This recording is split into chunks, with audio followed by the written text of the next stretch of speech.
చింతామణి, ఈ పూట పూర్తిగా ముస్తాబైనావు, ఏమిటో కథ? ఈ పూట పూర్తిగా ముస్తాబయ్యానా? కనిపించానా మీ కళ్ళకి? ఎప్పుడు తగిలిపోయి తెలుసు కదా. అప్పుడే వచ్చిన కోపం, ఎంత ముక్కు బట్టలు ముచ్చాలివే. అవునవును, ఎవరి మాటలు నాకు కింపుగానే ఉంటుంది. ఈ కూడా ఎవరు తప్పక చదువుకుంటాడు.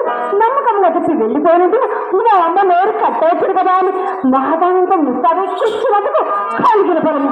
అది ఏమి పాపమో కానీ మాడు వాడు ఒక అరుపు నెంబర్ కనుక నమ్మని వాడు పూర్తిగా నిర్మూలమైపోయింది. ఏదో ఆశమనకన్న మాటకు అంత అనకన్నలకు చిద్దామని. అయ్యో చూడమ్మా, హాస్పిటల్ కట్టిన వాళ్ళు అయ్యో వాడలు కంటే ఆశ్చర్యమా ఏమిటండి? ఓనిమ్మ పొరపాటు కానీ ఆ సుబ్బి చెట్టు ఎందులకు వచ్చినాడు? ఇంకనేమి ఇతరు మంత్రులు ఉండేది కదా. ఆయనను ఆ సంగతి మీకే చెప్పినారో? నేనే చూచినా.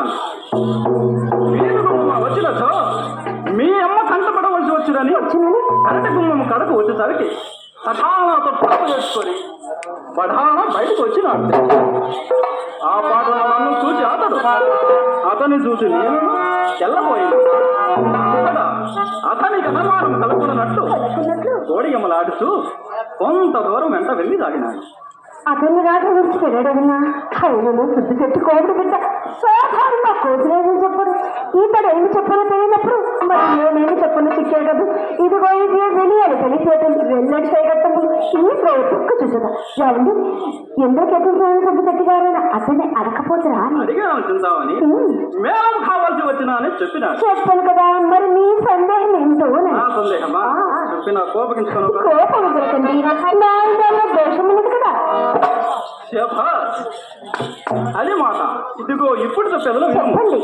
మేళం కొరకు వచ్చిన వాడు చలివిడిగా వీధికి మౌన పోక అదనసు పెరటి ధారణ పోటీయాలని నా సందేహం.